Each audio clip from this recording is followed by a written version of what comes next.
पायथागोरसचे प्रमेय म्हणजे काय हेही पाहिलं आणि त्याच्या काही काही बाबी किंवा आपण काही सूत्रही पाहिली की जर कर्णाची लांबी दिलेली असताना बाजूची लांबी कशी काढायची, किंवा बाजूची दिली असेल तर कर्णाची कशी काढायची वगैरे आपण पाहिलं.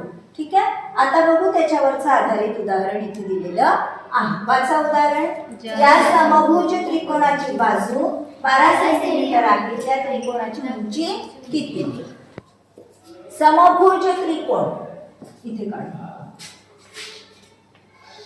तो समभुज त्रिकोण आहे. ठीक आहे. काय सांगितलंय? त्याची बाजू किती म्हटलाय? 12 सेंटीमीटर. ठीक. समभुज म्हणून सगळ्याचीच लांबी किती? 12. विचारलेला आहे त्या त्रिकोणाची उंची. उंची म्हणजे काय असतं? एका बाजूकडून त्याच्या एका शिरोबिंदूतून त्याच्या समोरील बाजूवर काढलेला लंब. बरोबर. आणि तुम्हाला हे माहिती आहे की हा लंब याला काय करत असतो? दोन भागामध्ये छेदतो म्हणजे दुभागतो. म्हणजे याला एक किती झाला? मग इथे समजा आपण डी घेऊ तर बीडी किती झाला? बीसी जर 12 असेल तर बीडी आणि डीसी किती झालं? 6 झालं. ठीक आहे. इथपर्यंत आपल्याला समजलं काय आहे? 6. समजा आपण या त्रिकोणाचा विचार केला. हा कोणता त्रिकोण मिळाला आपल्याला? काटकोन त्रिकोण. कोणता त्रिकोण मिळाला? काटकोन त्रिकोण. आणि जर हाही काय आहे? दुभाजक आहे. हाच लंब जो असतो जी उंची म्हणून घेतो तो काय असतो? ह्याचा कोन दुभाजकही असतो. कोन दुभाजक म्हणजे हा किती मापाचा झालं ह्याचं माप? या अँगलचं 30. याचं किती लंब आहे म्हणजे किती? 90. मग हा किती होईल? 60. किती होईल? 60. आणि आपण हे पाहिलेलं आहे की 60 आता आपल्याला काढायचं आहे ह्याची लांबी. उंचीची लांबी काढायची आहे ना. उंची काय आहे? की कोणत्या अँगलच्या समोरची बाजू आहे? 60च्या समोरची. बरोबर. आणि जेव्हा असं माप असेल 30, 60, 90 असेल तेव्हा 60 अंशाच्या कोनाच्या समोरची बाजू नेहमी कशी असते? ह्याला समजा आपण x म्हटलं तर कशी असते ती? कर्णाच्या √3/2 असते. कर्ण किती आहे? 12. बेसख 12 आलं आपलं उत्तर 6√3. ठीक आहे. आपल्या ऑप्शन मध्ये 6√3. टीचर तिथं 3. हा इथे 3 पाहिजे. 6√3. आले लक्षात? काय काय केलं आपण? समभुज त्रिकोण होता. समभुज त्रिकोणाची उंची काढली. उंची म्हणजेच काय? वरच्या शिरोबिंदूतून पायावर टाकलेला लंब. ठीक आहे. लंब म्हणजेच तिथे कोणता कोन झाला तयार? 90. आणि हा जो लंब असतो तो त्या कोनाला दुभागतो. त्याच्यामुळे हा 60 अंशाचा असतो समभुज त्रिकोणाचा प्रत्येक कोन. तर दुभागल्यावर एक किती होईल? किती अंशाचा होईल? 30. 30, 60, 90 चा आपल्याला त्रिकोण मिळाला. आणि जेव्हा 30, 60, 90 चा त्रिकोण असेल तेव्हा 60च्या समोरची बाजू ही नेहमी कर्णाच्या किती असते? √3/2 असते. हे आपण पाहिलेलं आहे. आणि म्हणून आपलं उत्तर आलं √3/2 × 12 किती? 6√3. ठीक आहे. सेंटीमीटर. सेंटीमीटर असेल इथे दिलेलं. ठीक आहे. उदाहरण वाचा. एका खांबाच्या वरच्या टोकापासून सोडलेल्या 30 मीटर लांबीच्या शिडीचे शेवटचे टोक खांबापासून 24 मीटर अंतरावर जमिनीवर टेकले तर खांबाची उंची किती? आधी वाक्य पूर्ण व्यवस्थित वाचून समजून घ्यायचं काय म्हटलेलं आहे. काय म्हटलंय?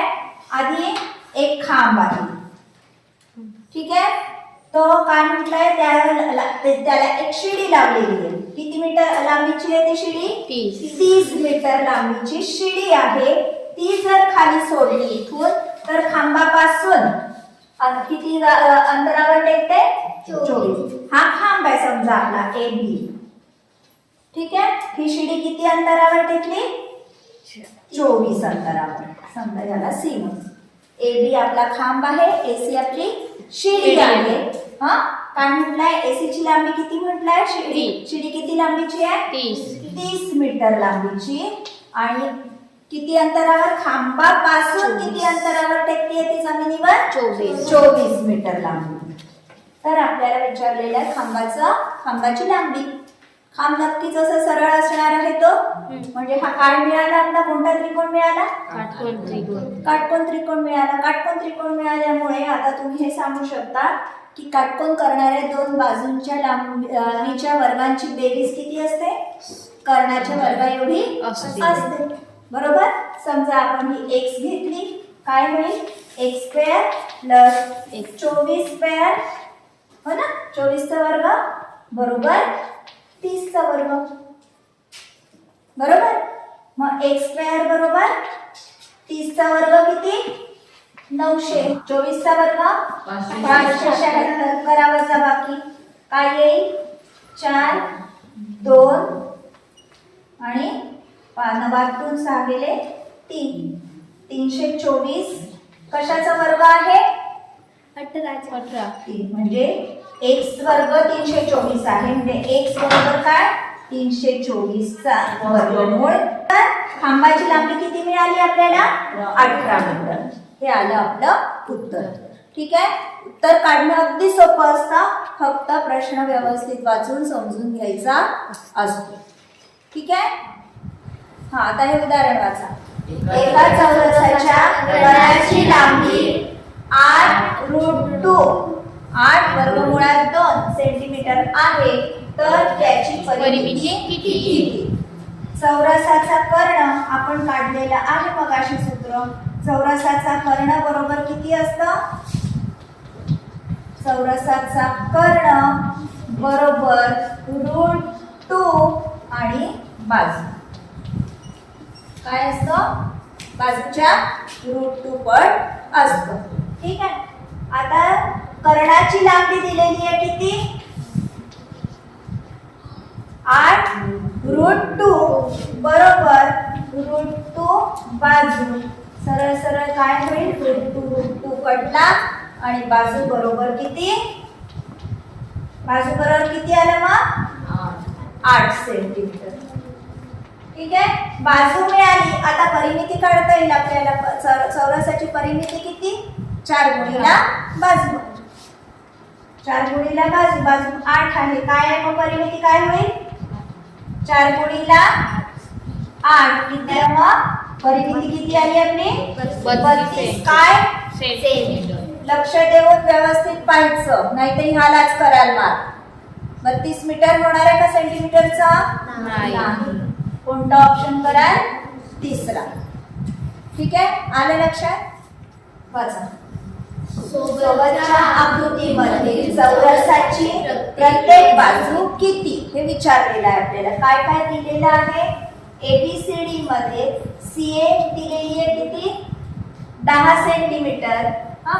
EF दिलेला आहे 6 सेंटीमीटर. DE दिलेला आहे 2 सेंटीमीटर. विचारलं आहे आपल्याला प्रत्येक बाजूची लांबी. ठीक. म्हणजे आपल्याला हे सगळं आपल्या डोळ्यासमोरच असल्यासारखं आहे बघा उत्तर. फक्त ह्या EC ची लांबी आपल्याला काढायची आहे.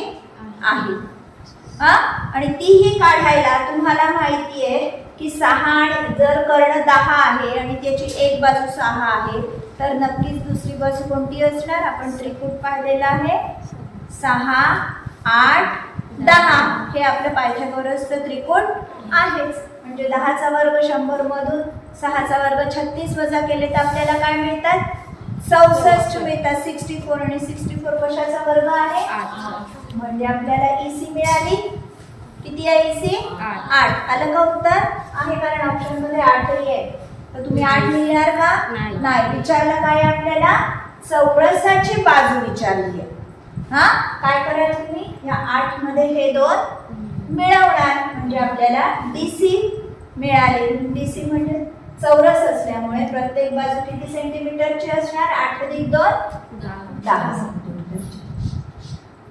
ठीक आहे. आलं लक्षात. खूप काही करायचं होतं इथे. नाही, पण आपल्या पटकन लक्षात आली पाहिजे त्रिकुट आपली. कमीत कमी छोटी छोटी त्रिकुट तरी आपल्याला माहिती पाहिजे. कशाची? पायथागोरसचे ट्रिपल्स आपल्याला माहिती पाहिजे. ठीक आहे. जसं 3 4 5 6 8 10. ठीक आहे. अशा प्रकारची छोटी छोटी त्रिकुट आपल्याला पाठच पाहिजे की जे पाहिल्याबरोबर आपल्या लक्षात आलं पाहिजे की इथे 10 इथे 6 इथे काय असणार नक्की. तो काटकोन त्रिकोण असल्यामुळे इथे काय असणार? 8. ठीक आहे. आणि 8 अधिक 2 10 हे आलं आपलं उत्तर. ठीक आहे. व्हिडिओ आवडल्यास नक्की लाईक, शेअर आणि कमेंट करा. आणि हो, सबस्क्राईब केलं नसेल तर अवश्य सबस्क्राईब करा, म्हणजे मी नवीन अपलोड केलेल्या व्हिडिओजचे तुम्हाला नोटिफिकेशन्स मिळतील. धन्यवाद.